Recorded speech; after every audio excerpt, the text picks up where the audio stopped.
Bismillahirrahmanirrahim. Assalamualaikum warahmatullahi wabarakatuh. Innal hamdalillah nahmaduhu wa nasta'inuhu wa nastaghfiruh wa na'udzu billahi min shururi anfusina wa sayyiati a'malina. Man yahdihillahu fala mudilla lahu wa man yudlil fala hadiya lahu. Asyhadu an la ilaha illallah wahdahu la syarika lah wa asyhadu anna Muhammadan abduhu wa rasuluh sallallahu alaihi wa ala alihi wa sallama tasliman katsira, amma ba'd. Allahumma 'allimna ma yanfa'una wanfa'na bima 'allamtana wa zidna ilman ya rabbal alamin. Hadirin azinallahu wa iyyakum, kita lanjutkan pembahasan kita tentang rukun iman, dan kita telah memasuki pembahasan tentang rukun iman yang kedua, yaitu al-iman bil malaikah, iman kepada malaikat.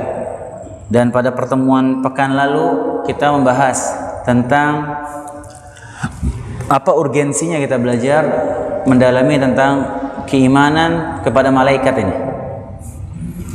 Dan sekarang kita melanjutkan pembahasan, masuk ke dalam pembahasan tentang alam malaikat. Yang pertama, definisi. Apa definisi pengertian dari malaikat tersebut? Pertama, secara bahasa, malaikah dalam bahasa Arab itu secara bahasa maknanya ada dua. Yang pertama, ada yang menyebutkan malaikah bentuk tunggalnya itu al-malak atau malakun. Itu secara bahasa. Pendapat yang pertama maknanya al-akhdhu bil quwwah, mengambil dengan kuat. Jadi malaikah itu secara bahasa kembali kepada makna kuat, makhluk yang kuat. Karenanya Allah SWT berfirman dalam surat Tahrim ketika Allah menggambarkan tentang bagaimana neraka, malaikat-malaikat yang bertugas di dalam neraka itu. Kata Allah SWT, "'alaiha malaikatun ghiladun shidadun la ya'sunallaha ma amarahum wa yaf'aluna ma yu'marun." Dalam neraka itu isinya malaikat-malaikat yang kasar dan kuat, dan mereka tidak akan durhaka kepada Allah Subhanahu wa taala.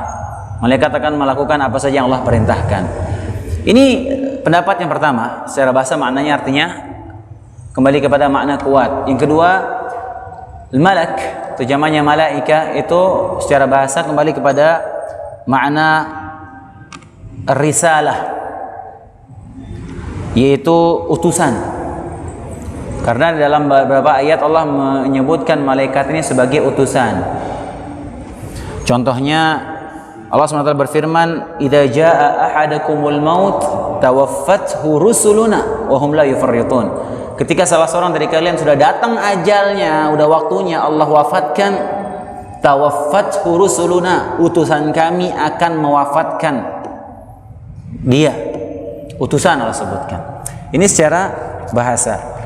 Adapun secara istilah, malaikat itu adalah makhluk Allah Subhanahu wa taala yang tercipta dari cahaya.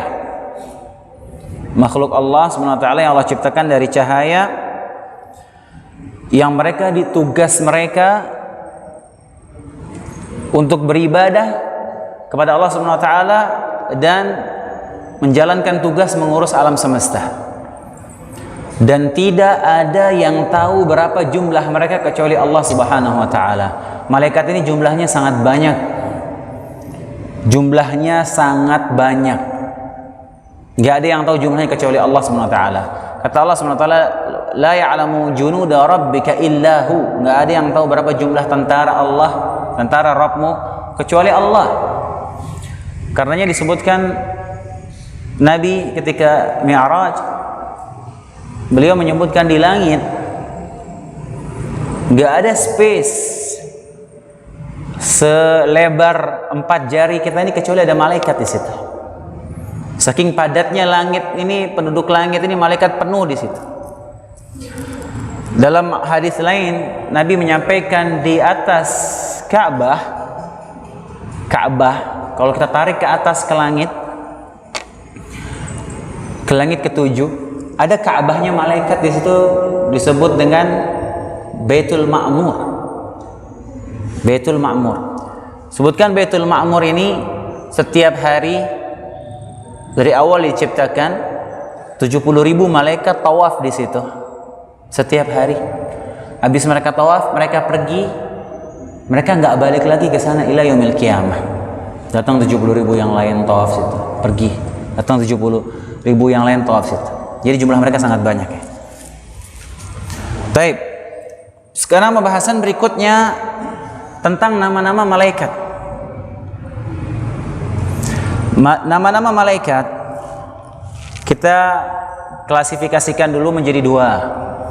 Ada nama-nama yang secara umum, yang kedua nama-nama secara khusus. Kadang Allah menyebutkan tentang malaikat ini dengan sebutan nama atau jenisnya yang umum. Secara umum terkadang Allah menyebutkan secara khusus. Yang pertama, nama-nama yang Allah sebutkan secara umum di dalam Al-Quran atau Nabi yang menyebutkan dalam hadisnya. Yang pertama, contohnya yang pertama al-malaikah. Kata malaikah, al-malaikah ini banyak bertebaran dalam Al-Quran. Allah menyebutkan namanya dengan nama malaikat umum, malaikat. Terkadang Allah menyebutkan dengan istilah al-malak, malak. Seperti contohnya firman Allah SWT, wa jaa rabbuka wal malaku saffan saffa. Tatkala Tuhanmu datang dan malaikat berbaris-baris. Terkadang Allah juga menyebutkan nama malaikat ini secara umum dengan istilah al-mala'ul a'la. Al-mala' al-a'la artinya sekelompok yang tinggi, halayak yang tinggi. Ketika ada istilah al-mala'ul a'la, Allah menyebutkan atau Nabi menyebutkan itu maksudnya para malaikat. Contohnya Allah sebutkan dalam hadis qudsi. Pada pekan lalu kita sudah menyebutkan hadis qudsi itu apa? Apa hadis qudsi? Ana mau kasih hadiah, cuman nggak bawa hadiah ini. Redaksinya dari Allah. Ya, hadis, ya firman Allah SWT. Tapi Nabi yang menyampaikan secara Allah, biasanya Nabi menyebutkan Allah SWT berfirman.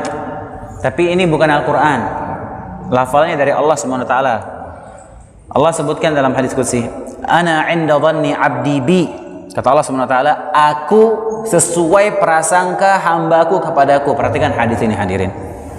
Allah menyebutkan ana inda dhanni abdi bi.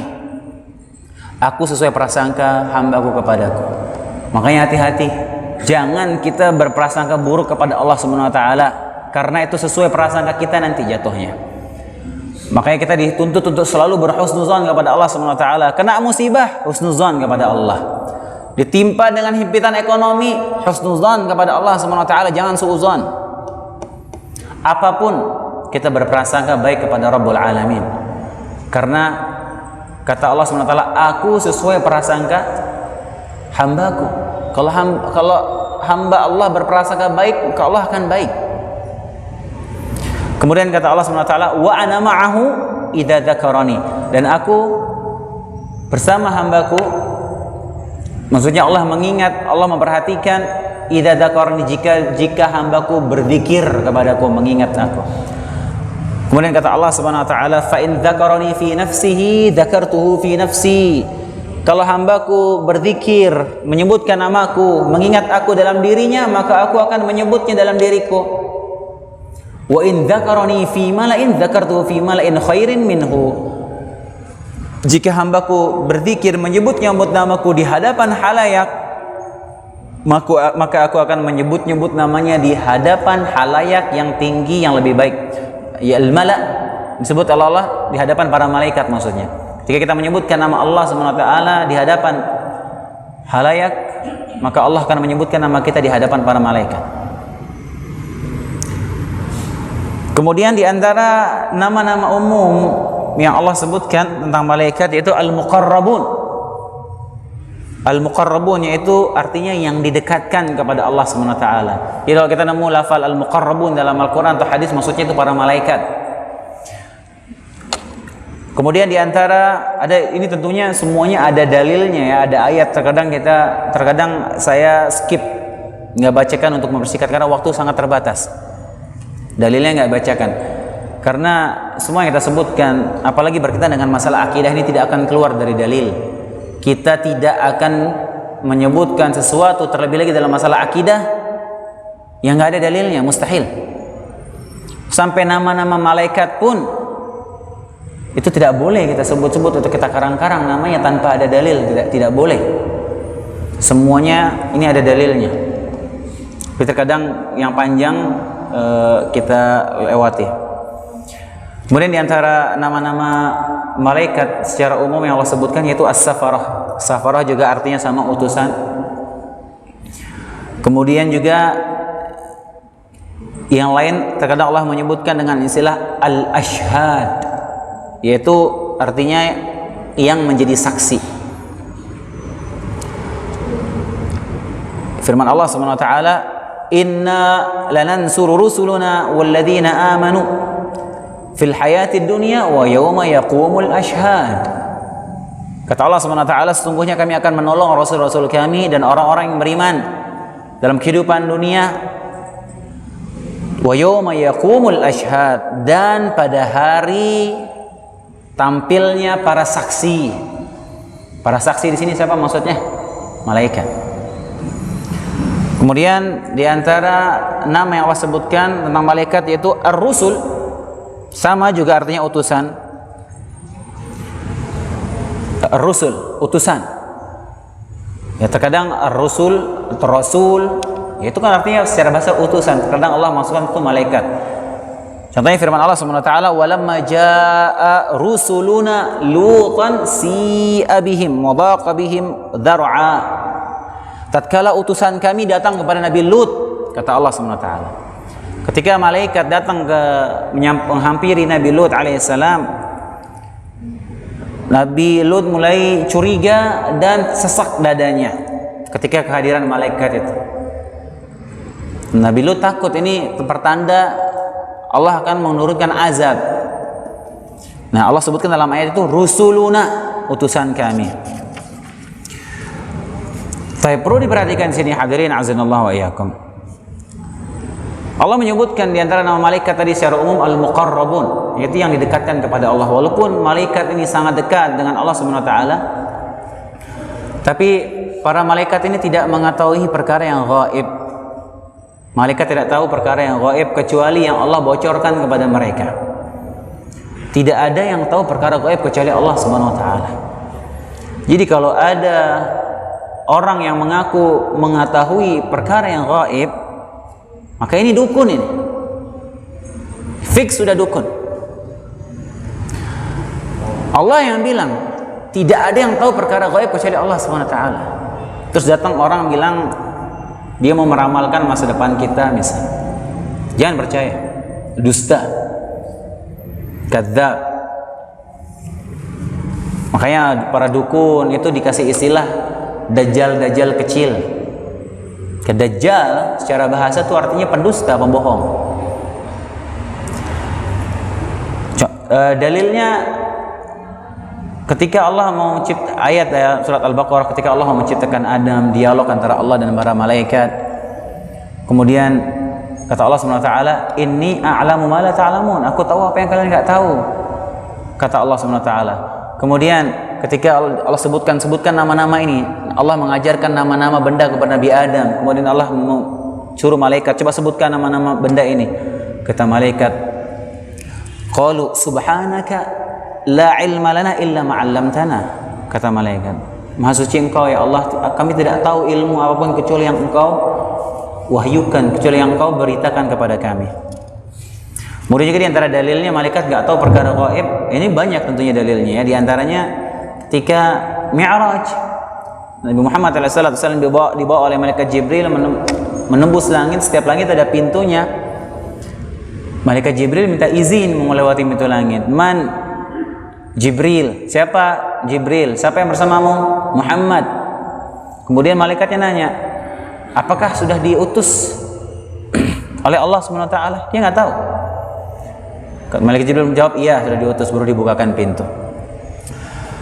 Jadi, dan ini banyak dalil yang menyebutkan bahwasanya malaikat tidak mengetahui perkara yang gaib kecuali yang Allah bocorkan. Makanya Allah sebutkan alimul ghaibi wasyahadah fala yudhiru ala ghaib, alimul ghaibi fala yudhiru ala ghaibihi ahada. Allah mengetahui perkara yang gaib. Allah tidak membuka perkara gaib kecuali Allah tidak membuka perkara gaib kepada siapapun. Kemudian kata Allah, illa man irtala mir rasul, kecuali yang Allah ridha dari utusannya. Utusan rasul di sini maknanya bisa malaikat, bisa rasul. Jadi terkadang Allah membuka perkara gaib, perkara masa depan kepada malaikat, kasih bocorannya sedikit. Pada nabi Allah kasih bocorannya sedikit, maka nabi melihat masa depan di neraka, di surga, di padang mahsyar seperti apa, itu Allah sampaikan. Itu perkara gaib. Nabi tahu berdasarkan wahyu. Tapi hadirin azanallahu wa iyyakum, sekarang pembahasan yang berikutnya nama-nama khusus. Nama-nama khusus malaikat yang datang dalam dalil hadis, dalam ayat dan hadis-hadis yang sahih. Yang pertama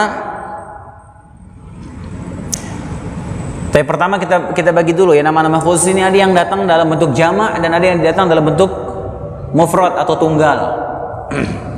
Ada yang bentuk jamak, ada yang bentuk tunggal. Di antara yang bentuk datang nama malaikat dalam bentuk jamak seperti malaikat Zabaniyah.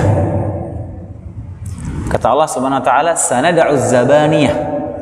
Akan kami panggilkan malaikat Zabaniyah. Malaikat Zabaniyah ini tugasnya dia untuk melempar orang-orang ke dalam neraka. Didorong dengan keras. Bukan dituntun. Bukan silakan, didorong dengan keras ke dalam neraka. Itu tugasnya dia, Zabaniyah. Wa'iyadzubillah. Makanya Allah bilang, "Falyad'u nadiyah sanad'u Zabaniyah." Maka panggilkan orang-orang di nadi mereka, maka kami akan panggilkan malaikat Zabaniyah. Kemudian di antara nama yang datang menambah khusus dalam bentuk jamak yaitu mu'aqqibat. Al-mu'aqqibat. Nah ini jika disebutkan seperti ini dalam bentuk jamak, ini biasanya dia yang dengan tipikal tugas-tugas khusus. Ya, al-mu'aqqibat ini malaikat yang tugasnya menjaga manusia. Jadi setiap manusia itu ada malaikat yang menjaga kita di depan dan di belakang, untuk melindungi kita dari berbagai macam kemudaratan. Kecuali pada waktunya sudah takdir yang Allah takdirkan kita kena kemudaratan, ya kena. Tidak dihalangi, tidak dijaga oleh malaikat tersebut. Ini disebut dengan mu'aqqibat. Allah SWT menyebutkan lahu mu'aqqibatun min baini yadayhi wa min khalfihi yahfazunahu min amrillah. Setiap manusia ada mu'aqqibat yang menjaga mereka dari depan dan di belakang. Di depan dan di belakang mereka atas izin Allah Subhanahu wa taala. Kemudian di antara nama malaikat yang khusus juga Al-Hafadhah. Al-Hafadhah ini itu malaikat yang tugasnya mencatat. Malaikat para pencatat disebut dengan Al-Hafadhah namanya. Ada juga malaikat namanya secara khusus tapi dalam bentuk jamak As-Sayyahun. Sayyahun ini malaikat yang tugasnya dia untuk patroli keliling bertebaran di muka bumi. Di antara tugas mereka Sayyahun ini mencari majelis-majelis ilmu. Jadi kalau ada majelis ilmu saling mengkabarkan, mereka rebutan datang ke sana, dicari majelis ilmu untuk mereka menebarkan rahmat, ditutupi dengan sayapnya memberikan keberkahan dan yang lainnya. Itu diantara tugas malaikat sayyahun. Kata Nabi alaihissalatu wassalam, inna lillahi azza wa jalla malaikata sayyahin fil ard yuballighuna min ummatis salam. Allah memiliki malaikat-malaikat sayyahun tadi bertebaran di muka bumi ini. Di antara fungsinya selain dia mencari majelis ilmu adalah menyampaikan salam dan salawat kita kepada Nabi Muhammad alaihissalatu wassalam. Makanya di sini sebutkan yuballighuni min ummatis salam, menyampaikan kepadaku malaikat sayyahun ini salam dari umatku kepadaku. Taib. Sekarang ke nama-nama khusus yang datang dalam bentuk tunggal, mufrad. Yang pertama, malaikat Munkar dan Nakir. Malaikat apa itu? Munkar dan Nakir ini malaikat apa? Malaikat apa, Pak? Hah? La, bukan. Apa Munkar dan Nakir? Hah? Sahih. Malaikat yang pertama kali nyamperin kita pas kita baru ditinggal, setelah kita dikuburin, orang semua pada pergi. Datang ini Munkar dan Nakir, bertanya. Ya, jadi istilahnya juga Al-Fattan, malaikat yang memberi fitnah. Karena pertanyaan dalam kubur itu istilah syariatnya fitnah kubur. Fitnah kubur, pernah dengar istilah fitnah kubur? Apa maksud fitnah kubur itu? Pertanyaan malaikat itu kita difitnah, kita sedang diuji oleh Allah Subhanahu wa taala dengan pertanyaan itu, maka disebut dengan fitnah kubur.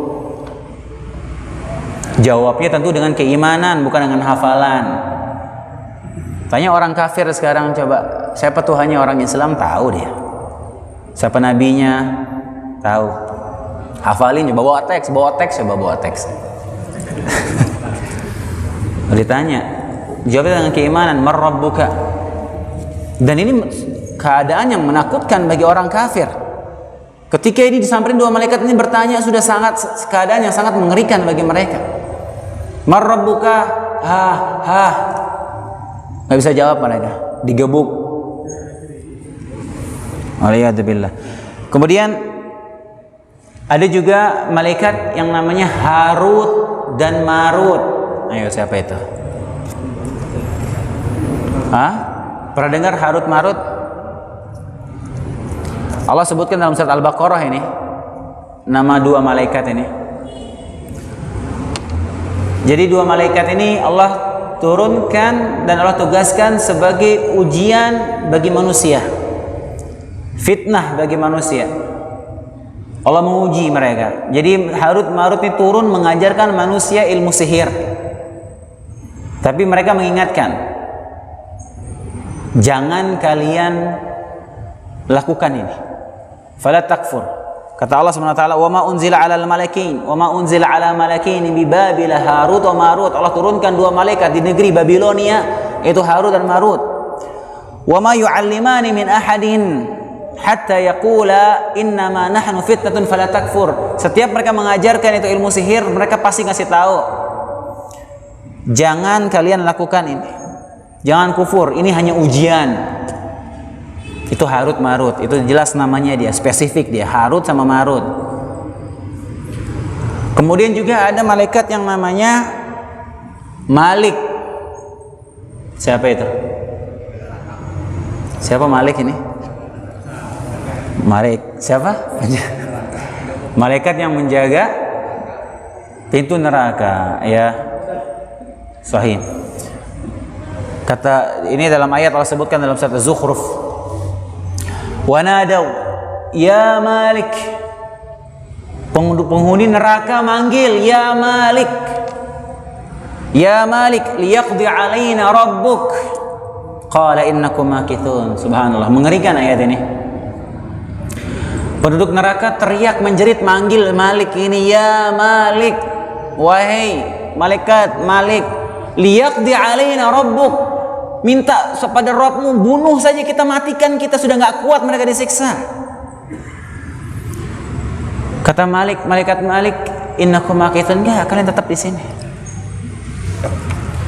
Karena di neraka itu nggak ada mati. Jangan kira di neraka itu disiksa terus mati. Oh, mati enak. Kalau mati enak, hilang sakitnya. Tidak mati. Makanya kata Allah SWT, kullama nadijat juluduhum baddalnahum juludan ghairaha liyadhuqal adzab. Setiap kali matang habis kulitnya kebakar, diganti kulit yang baru supaya mereka terus merasakan azab. Dalam riwayat disebutkan penduduk neraka nanti, penduduk neraka ketika dimasukkan neraka nggak seperti ini, badannya nggak seperti kita. Penduduk neraka ketika dimasukkan dalam neraka nanti dimodifikasi badannya oleh Allah Subhanahu wa taala, giginya sebesar gunung Uhud. Supaya lebih berasa siksaannya dan tidak mati. Kan disebutkan Abu Talib, paman Nabi, yang paling ringan azabnya di neraka, suruh berdiri di dhah-dhah, emperan neraka. Ya, cuman semata kakinya, dan riwayat lain disuruh berpijak di bara api neraka di bawah kakinya. Saking panasnya itu bara api.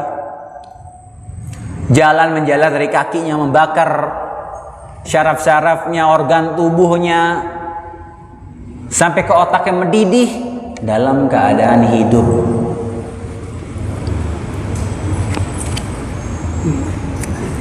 Wal'iyadu billah. Di antara nama malaikat yang lain yaitu Malakul Maut. Malakul Maut, ini tugasnya apa? Cabut nyawa ya, Malakul Maut. Perlu diperhatikan, ada yang menyebutkan malaikat mencabut nyawa itu namanya Israel. Ini nggak ada dalilnya. Tidak ada dalilnya. Malaikat mencabut nyawa yang datang dalam riwayat yang sahih, Malakul Maut telah sebutkan. Tadi kita sebutkan ayatnya.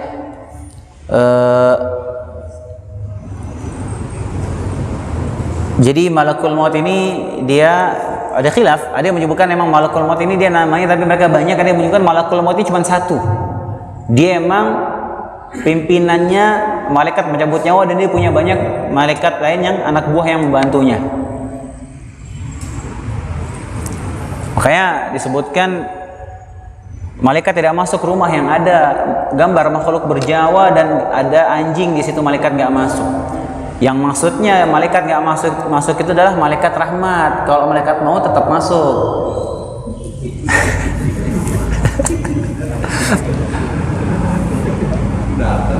Taib, di antara nama malaikat yang spesifik juga malaikat Jibril. Apa tugasnya Jibril alaihissalam? Malaikat Jibril tugasnya membawa wahyu, dan ini pimpinannya malaikat yang paling agung, paling besar, paling mulia. Pimpinannya para malaikat Jibril alaihissalam. Malaikat yang paling besar, yang paling kuat, kepalanya para malaikat. Jibril punya nama lain, istilah Allah sebutkan dalam beberapa ayat. Di antaranya Allah menyebutkan Jibril itu namanya Jibril. Terkadang Allah menyebutkan namanya Jibril. Terkadang Allah menyebutkan nama Jibril ini Ar-Ruh, Ruh. Terkadang Allah menyebutkan nama Jibril ini Ruhul Kudus.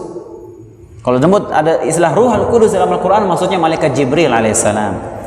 Kenapa disebutkan, diberi istilah nama lain ruh? Karena malaikat Jibril ini dia seakan membawa kehidupan untuk dunia ini, menurunkan wahyu kepada para nabi dan rasul, seakan wahyu tersebut menjadi cahaya kehidupan bagi alam semesta ini. Maka disebut ruh, Ruhul Kudus, ruh yang suci, Jibril alaihissalam. Makanya dalam surat Al-Qadar Allah sebutkan tanazzalul malaikah warruh fiha biidzni rabbihim min kulli amr. Malaikat pada turun pada malam Lailatul Qadar itu warruh, dan juga ruh. Maksudnya siapa ruh di sini? Jibril alaihissalam ikut turun. Di antara nama malaikat juga Mikail. Ayo, Mikail ini tugasnya apa? La. Bukan. Apa Mikail? Apa Mikail? Mikail ini tugasnya mengatur hujan. Mikail ini salah satu malaikat yang paling besar, yang paling mulia. Malaikat yang mulia Mikail. Juga salah satu yang sangat berperan untuk alam semesta ini, karena dia mengatur hujan.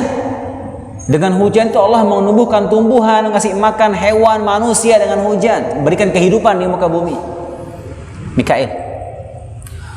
Kemudian juga di antara nama malaikat Israfil. Apa Israfil? Malaikat apa? Malaikat Israfil apa tugasnya? Hah? Dia meniup sangkakala ya. Israfil. Jadi disebutkan dalam hadis Israfil itu sejak awal diciptakan dia mulutnya nggak lepas dari sangkakala itu. Mulutnya nggak lepas dari sangkakala, terus dia pegang sambil matanya terus melihat ke arah arsy. Bersiap kapan sih Allah perintahkan dia langsung tiup. Dan ini juga salah satu malaikat yang paling mulia. Jadi 3 malaikat yang Allah muliakan, Jibril, Mikail sama Israfil ini. Malaikat yang besar dan mulia.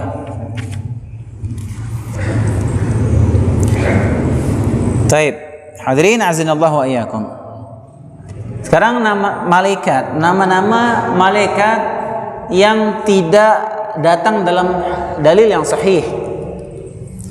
Enggak datang dalam dalil yang sahih. Yang pertama, malaikat Ridwan. Malaikat apa itu? Menjaga surga. Tapi ini dia tidak datang dalam hadis yang dalam riwayat yang sahih. Ridwan enggak ada Allah sebutkan atau Nabi sebutkan dalam riwayat yang sahih Ridwan itu malaikat surga, enggak ada. Yang Allah pernah sebutkan menyinggung tentang malaikat penjaga surga, Allah hanya menyebutkan dengan istilah khazanatuha. Wa qala lahum khazanatuha, penjaga-penjaga pintu surga itu berkata kepada mereka. Tidak ada pernah Allah menyebutkan Ridwan atau Nabi SAW menyebutkan Ridwan, tidak ada. Kemudian juga yang tadi kita sebutkan yang tidak ada datang dalam riwayat yang sahih yaitu Israel tadi itu. Ya enggak ada itu. Kita tidak boleh menamakan malaikat tanpa dalil. Karena ini kita berbicara tentang alam ghaib. Kita berbicara tentang sesuatu yang ghaib, nggak boleh kita karang-karang, tidak boleh kita yakini tanpa dalil yang sahih. Kemudian hadirin azinallahu wa iyyakum, masalah berikutnya. Berapa menit lagi ini? Masih lama ya, lumayan 6 menit. Masalah pembahasan berikutnya yaitu hukum memberikan nama anak pakai nama malaikat. Ini terjadi khilaf di kalangan para ulama. Kayaknya kita bagi ada 2 kondisi secara umum. Pertama, kalau memberikan nama malaikat kepada anak perempuan, maka hukumnya haram, nggak boleh. Karena kita sebutkan pada pertemuan yang lalu, di antara bentuk penyimpangan dalam akidah iman kepada malaikat ini kaum musyrikin Makkah dulu, di antara akidah mereka, keyakinan mereka itu menganggap bahwasanya malaikat itu anak-anak perempuan Allah. Kalau kita menamakan anak perempuan dengan nama malaikat, seakan-akan kita mendukung kesyirikan yang mereka lakukan. Ini yang disebutkan oleh para ulama. Maka nggak boleh anak perempuan dikasih nama malaikat. Ya aneh juga kalau anak perempuan dikasih nama Malik. Ya. Jibril ya, anak perempuan Jibril ya. Ya nggak masuk lah. Yang kedua, kalau ngasih nama ke anak laki, ya ini khilaf. Ada terjadi khilaf di kalangan para ulama. Pendapat yang pertama, dan ini adalah pendapat Imam Malik rahimahullah taala. Beliau menganggap hukumnya makruh. Ngasih nama anak nama malaikat, makruh. Adapun pendapat yang kedua, dan ini pendapat jumhur ulama, mayoritas ulama, hukumnya boleh. Hukumnya boleh. Karena dikiaskan dengan memberikan nama nabi kepada para anak. Bahkan Nabi memotivasi memberikan nama anak itu nama para nabi. Dikiaskan dengan malaikat. Dan pendapat yang kedua ini insya Allah lebih kuat. Kalaupun ada yang melarang, larangannya hanya makruh, tidak sampai haram. Baik, hadirin azinallahu wa iyyakum. Berikutnya kita akan membahas tentang sifat-sifat fisik malaikat. Sifat-sifat fisik malaikat. Yang pertama, tentunya semua yang akan kita sampaikan ini bentuk sifat fisik malaikatnya semua datang dari dalam dalil atau ayat Al-Quran. Pertama, malaikat itu diciptakan dari cahaya. Malaikat diciptakan dari cahaya. Kalau seandainya tidak ada dalil yang menyebutkan malaikat diciptakan dari apa, maka nggak boleh kita karang-karang, nggak boleh kita meyakini. Kenapa kita meyakini malaikat itu diciptakan dari cahaya? Karena telah datang wahyunya sampai kepada kita. Nabi SAW bersabda, khuliqatil malaikah min nur. Malaikat diciptakan dari cahaya. Kemudian di antara sifat fisik malaikat, yaitu malaikat ini dia sifatnya ruhani, ruh. Jadi jangan kita bayangkan dia seperti manusia yang berdaging, punya kulit. La. Kemudian di antara sifat fisik malaikat itu, malaikat punya sayap. Malaikat punya sayap.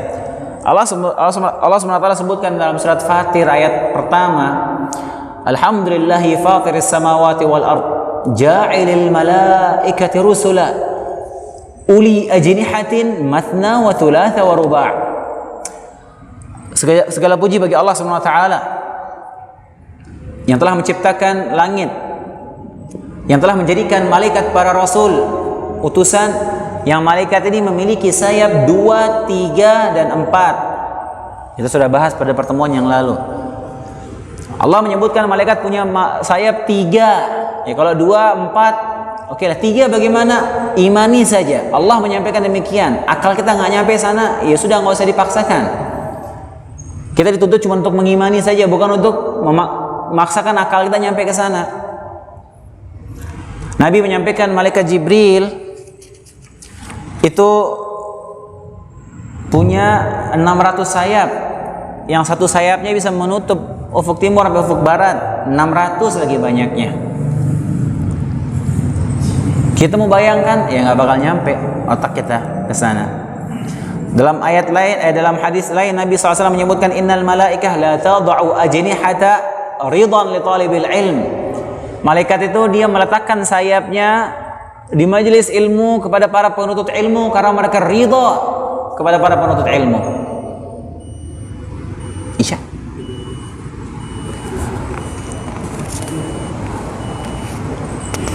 Taib hadirin azanallahu wa iyyakum. Insyaallah kita lanjutkan pada pekan depan, atau mungkin pekan depan itu sudah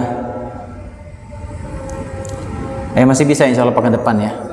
Idul Adha hari Ahad insyaallah. Taib, kurang lebihnya mohon maaf ya. Insyaallah kalau ada pertanyaan disimpan aja untuk pertemuan yang berikutnya. Subhanakallahumma bihamdika asyhadu an la ilaha illa anta astaghfiruka wa atubu ilaik. Assalamualaikum warahmatullahi wabarakatuh.